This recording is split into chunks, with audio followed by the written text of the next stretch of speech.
A number of taxes are going to be raised, increased. We know the high cost of living that is on the shoulders of the Kenyans, the burden resting on the shoulders of Kenyans, that they can't even make both ends meet. But the president has decided to increase taxation, tax on everything, tax on chicken, tax on plants or crops, tax on anything that is moving,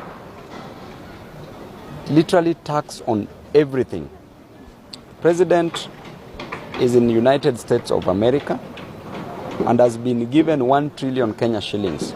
And therefore, with this money, we don't expect the president to overtax Kenyans again, because he's gone to the United States of America and has been given money.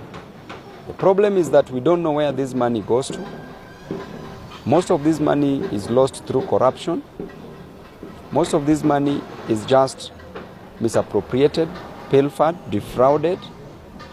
And therefore, the money that has been given to the president should be used for development, should be used as a source of revenue for any other important issue that must be solved in this country. So the president must not move to overtax Kenyans, because as we speak, he has money. So we don't know any other money that he expects. He already has 1 trillion Kenya shillings. As of today, he has 1 trillion Kenya shillings. That 1 trillion Kenya shillings should not be misused, should not be abused. And therefore, we are watching. And this time round, what we are planning as Team Ground will be so fun on the streets. To talk about the conduct and becoming of the government of Kenya, President William Ruto, to order that structures, houses, businesses be demolished, and that these houses were constructed using the hard-earned cash of Kenyans, and that Kenyans don't have where to stay. Children who are going to school don't have where to come back, where they can call homes, because the government has decided to demolish their structures, their houses, and has decided not to compensate them. Today, there's demolition ongoing at Gikomba Market, where people are going to lose businesses, stocks that they've decided to invest millions and multi-millions of Kenya shillings. And it is shameful for the government to act in such an unbecoming way. The government that is claiming to have been voted in by the hustlers, the same hustlers that are being destroyed, as Ruto is busy having his sweet time in United States of America, enjoying with his family. There are families who are suffering back in Kenya. There are families who don't have anywhere to go. There are children who will leave school in the evening but find that there are no houses where they will go back to. And more so at Gikomba, these people registered these said parcels of land. They were issued with title deeds as proof of ownership. Some were given allotment letters as proof of ownership of these said properties. And now the government is demolishing their properties without even proper consultation, without even information on how they will be compensated. And therefore, I want to urge the traders at Gikomba Market and those people whose houses have been demolished throughout Nairobi to register with my office, present copies of their title deeds or allotment letters. I will take this matter to court. I will file a constitutional petition, and the prayers we shall seek for will be costs that shall be borne by the government. The second prayer that we shall seek for was declaration of violation of rights of Kenyans. We will seek for damages, both specific damages, general damages, and any other cost that shall be deemed fit for the people of Nairobi. Right now, there are demolitions going on in Nairobi. The government has moved with a lot of speed to destroy people's property, houses that people used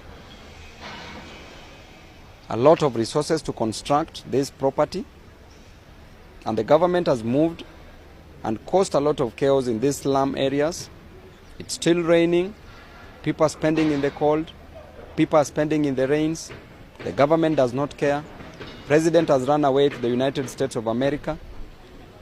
He's gone there to have fun, because when we see him, he's just greeting people, merrying around, using 200 million to hire a private jet, while that 200 million can be used to resettle these flood victims, further adding insult to an injury by destroying their houses. How inhuman can President Ruto be to move and destroy people's structures, houses, businesses? We will not take this lightly as Nairobians, because this is affecting so many lives. Over 40,000 lives, over 40,000 families in Nairobi are being affected. They are being left homeless, and the president is advising them to build on the hill. The only house on the hill is State House. So should they come and get accommodated at State House? And number two, you constructed the affordable housing, the houses that you've been promoting day in, day out for hustlers. Why can't you give these hustlers these houses? We don't support the demolitions that is taking place across Nairobi, and that is affecting the livelihood of so many families. Children cannot go to school simply because they don't have where they will come back to as a house. So we need to treat Kenyans with a lot of respect, treat Nairobians with a lot of respect. And these demolitions must stop with an immediate effect. Thank you. Thank you very much, Kenyans. I want to talk about the junior secondary school teachers. These teachers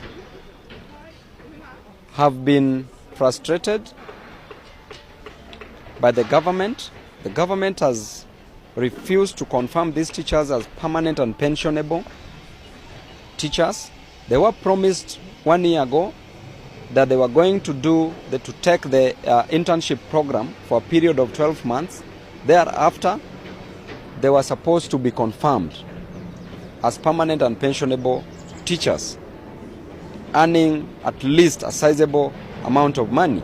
Right now, a junior secondary school teacher is earning 17,000 Kenya shillings. That teacher has children, has other expenses to take care of, rent, food, clothing, transport, children to pay fees for them, and they cannot afford using that because the money is too little. In the hardship areas, the JSS teachers should be paid 47,000 Kenya shillings, 47,000 Kenya shillings, and in other areas they are supposed to be paid 38,000 Kenya shillings, and therefore the government should keep their promise. The court has already made a ruling, and the government should not go against this ruling. There should be no contempt of the court's decision to employ the JSS teachers as permanent and pensionable teachers, and therefore they should not be discriminated on, which is against the spirit of the Constitution. They should be treated as normal teachers. They should be given these jobs because they deserve these jobs. And as Babu Owino, together with other members of parliament, we stand with the JSS teachers. Thank you and God bless you.